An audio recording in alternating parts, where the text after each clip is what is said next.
Hello 10th grade and welcome to our next virtual lesson. Since last week we finished up Formative Writing Task 1, this week I'll be going over our new learning target, the prompt for Formative Writing Task 2, and a close read of Between the World and Me. So for the next few weeks we have a new learning target. So we will determine a theme or central idea of a text and analyze in detail its development over the course of the text, including how it emerges and is shaped and refined by specific details, provide an objective summary of the text. So, in my opinion, this is a lot easier than our last learning target where we were analyzing arguments. Theme is something we've looked for again and again this year, so the central message that repeats over and over again in the text. However, we're not just looking to identify the theme, but to really analyze how the author develops it, how it emerges or how it started in the text, and then how the author uses specific details to refine, shape it, and bring it up again and again. So really, how does it develop over the course of a text? And along with this standard, we should also be able to provide an objective summary of the text. So without any opinion, what is it literally about? So even though we won't have another essay for several weeks, again, I'm going to give you the prompt for Formative Writing Task 2 so that as you read Between the World and Me, you know what to look for. So the prompt is, how does Coates convey the vulnerability of Black bodies as a central idea of part 1 of Between the World and Me? How do specific details in the text shape and refine the central idea? So going back to our learning target, we're looking for this theme or central idea, but it's already been identified for us, the vulnerability of Black bodies. Now, we've heard Coates mention Black bodies and his own body many times in the text. In this essay, we'll really be analyzing what that means. So there's a few key, or really just 2 key vocabulary words that you'll need to know in order to address what I think is a pretty straightforward prompt. So the first one is vulnerable. If the theme is the vulnerability of Black bodies, what does it mean to be vulnerable? To be vulnerable is to be susceptible to physical or emotional attack or harm. So if someone is vulnerable, there's something about them that makes them more susceptible to harm. And Coates would argue in this book that it's his race. We also need to talk about what it means to refine the central idea. The question is asking how Coates uses specific details to refine this theme. So to refine is to improve by making small changes, in particular to make more accurate. So what changes do you notice in this theme as Coates dives more into it in the text itself? How does it change and how is it shaped by these details? So overall, the theme has been identified for us. We're looking at the vulnerability of Black bodies, how Black bodies are more susceptible to physical and emotional harm than maybe other bodies. So you're going to trace this idea throughout the text and point out specific examples of Coates defining this theme, shaping it, refining it, and making it better. So now we're going to do a close read of Between the World and Me from the middle of page 35 to the top of page 36. So as we read, you should keep our learning target and the Formative Task 2 prompt in mind. So we're looking for the theme of the vulnerability of Black bodies and what details Coates uses to shape this theme. So starting on page 35, the portrait communicated everything I wanted to be, controlled, intelligent, and beyond the fear. I would buy tapes of Malcolm's speeches, Message to the Grassroots, The Ballad or the Bullet, Down at Everyone's Place, a Black bookstore on North Avenue, and play them on my Walkman.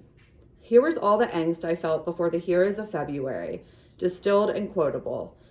Don't give up your life, preserve your life, he would say. And if you got to give it up, make it even, Stephen. This was not boasting. It was a declaration of equality rooted not in better angels or intangible spirit, but the sanctity of the Black body. You preserved your life because your life, your body, was as good as anyone's, because your blood was as precious as jewels, and it should never be sold for magic, for spirituals inspired by the unknowable hereafter. You do not give your precious body to the billy clubs of Birmingham sheriffs, nor to the insidious gravity of the streets. black is beautiful, which is to say that the black body is beautiful, that black hair must be guarded against the torture of processing and lye, that black skin must be guarded against bleach, that our noses and mouths must be protected against modern surgery. We are all our beautiful bodies, and so must never be prostrate before barbarians, must never submit our original self, our one of one, to defiling and plunder.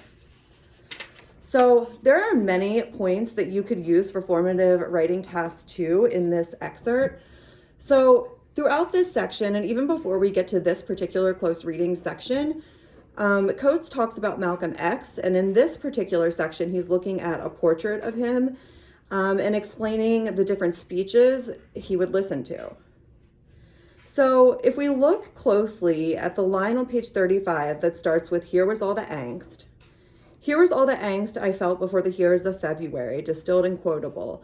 Don't give up your life, preserve your life," he would say. And if you got to give it up, make it even Steven. So he really touches on this idea of equality here and the black body having the same rights as any other body would.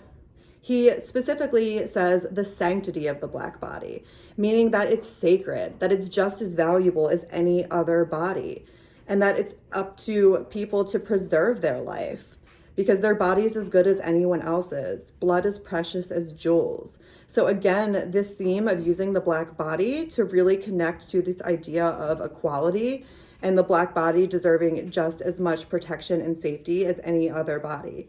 So if we go towards the end of the page, he uses a historical allusion here, and we covered allusions in our video 2 weeks ago. So he makes an indirect reference to something historical when he says, "You do not give your precious body to the billy clubs of Birmingham sheriffs." When he talks about Birmingham, he's referring to the civil rights movement and all of the physical and emotional attacks black bodies had to endure in order to gain what should have been natural human rights for them.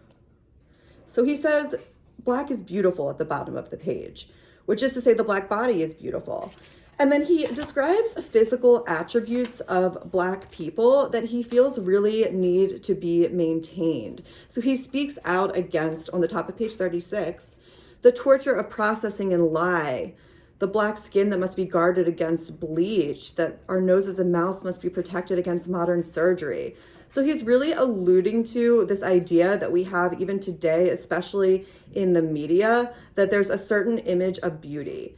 And he is really against that. He's saying that black bodies are beautiful exactly the way they are in their natural state, and that we should not be trying to change them, especially just in order to look more white. And he alludes to this when he talks about the bleaching of skin. So he goes on to really, drive home this idea of equality when he says we are all our beautiful bodies, and so must never be prostrate before barbarians. So what does it mean to be prostrate? Well, that means to lie face down. So what he's really saying is that we shouldn't lie face down before barbarians. So what are barbarians? When we think of barbarians, we think of people that are violent, that are uncivilized, people that are trying to cause harm to us. So we shouldn't just lay down and take that. He's referring, when he says we, he's referring to black people in general, that they should not just lay down and accept that.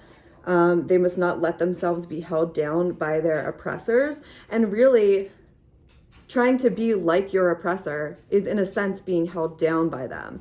So he uses the black body to speak to this natural beauty and to warn people against trying to be anything than what they are naturally, because he's really hinting at this idea that we are all beautiful in our natural state.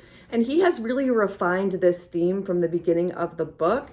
When he started talking about black bodies in the first section of part 1, he was really talking about the violence really that has been used against them. And he's still talking about that here, but he takes it a step further. And instead of just talking about all the negativity that has been put onto black bodies, he talks about the idea that we are all beautiful and that we are all equal in our own bodies.